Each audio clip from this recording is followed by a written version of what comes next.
दोस्तों, अगर आपको जोरों से भूख लगी हो और कुछ हटकर खाने का मन करे तो आपके मन में यह सवाल जरूर आया होगा, क्यों ना 2 मिनट में मैगी को तैयार करके और उसे खा लिया जाए और अपनी भूख को मिटा लिया जाए। लेकिन क्या जिस मैगी का हम लोग सेवन करते हैं उसे फैक्ट्री में शुगर की मांसों और चर्बी से बनाया जाता है? और इस फैक्ट्री में मैगी को तैयार करने में कितने दिन का समय लगता है?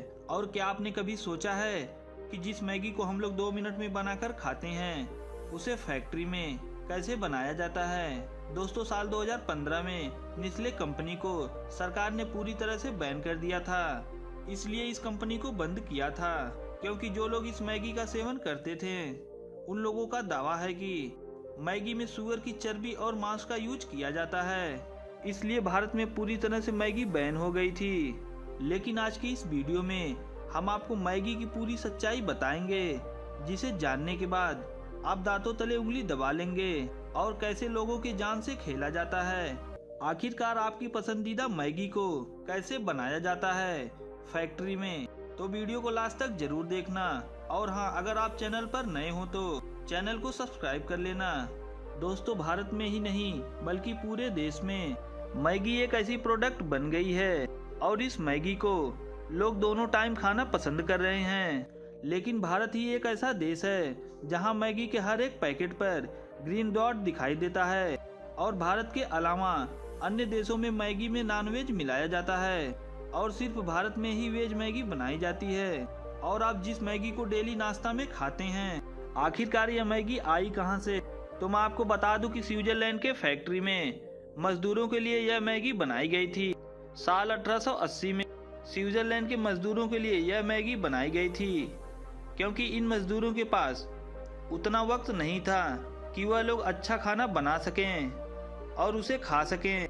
इसलिए वह लोग मैगी को बनाकर खाकर अपने कामों पर लग जाते थे। और इसलिए यह मैगी हम सभी के दिलों में धीरे धीरे छा गई।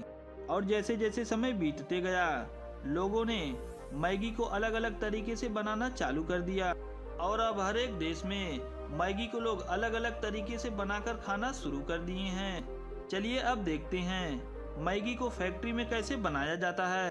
दोस्तों, मैगी नूडल्स को बनाने के लिए शुगर की चर्बी का इस्तेमाल किया जाता है। यह बात सरासर फेक है। दोस्तों, जो हमारे भारत में मैगी को बनाया जाता है उस पर ग्रीन डॉट दिखाई देता है। इसका मतलब यह है कि जो भारत में मैगी को बनाया जाता है वह मैगी वेज रहती है। दोस्तों, जिस मैगी को हम लोग 2 मिनट में बनाकर खा लेते हैं उसे फैक्ट्री में बनाने के लिए काफी समय लगता है। मैगी को बनाने के लिए सबसे पहले आटे का इस्तेमाल किया जाता है और किसान भाइयों से गेहूं को खरीदकर फैक्ट्री तक लाया जाता है। फैक्ट्री में गेहूं लाने के बाद इसे लैब में चेक किया जाता है। क्वालिटी चेक करने के बाद आटे को बड़ी बड़ी मशीनों में गूंथा जाता है और फिर मैदे को ऐड किया जाता है। और मैगी को बनाने के लिए फुल्ली ऑटोमेटिक मशीनों का इस्तेमाल किया जाता है। और इस मशीन को यह कारीगर एक बार ऑपरेट कर देता है तो यह मशीन ऑटोमेटिक काम करने लगती है। आटा गूंथने के बाद मैगी को शेप देने के लिए आटे को मशीन में डालकर लंबी लंबी पट्टियों में काट दिया जाता है। और यहाँ से आटा एक मशीन से दूसरे मशीन में पट्टियों को नूडल्स के शेप में कर देती है और इन्हें चौकोर आकार में काट कर बाहर निकाल देती है। और इन नूडल्स को पैकेजिंग के लिए भेज दिया जाता है और इन नूडल्स को यह मशीन पैक कर देती है और इन्हें बॉक्स में पैक करके मार्केट में भेज दिया जाता। दोस्तों, यह बात जानकर आपको हैरानी होगी कि जो नूडल्स को हम खाते हैं उसे 80% फैक्ट्री में ही तैयार कर दिया जाता है और 20% हम लोग अपने घरों में मैगी यानी नूडल्स को बनाकर खाते हैं। वैसे आप किस तरह मैगी को बनाकर खाते हैं हमें कमेंट करके जरूर बताना। वीडियो को लाइक कर देना, चैनल को सब्सक्राइब कर देना। मिलते हैं नेक्स्ट वीडियो में।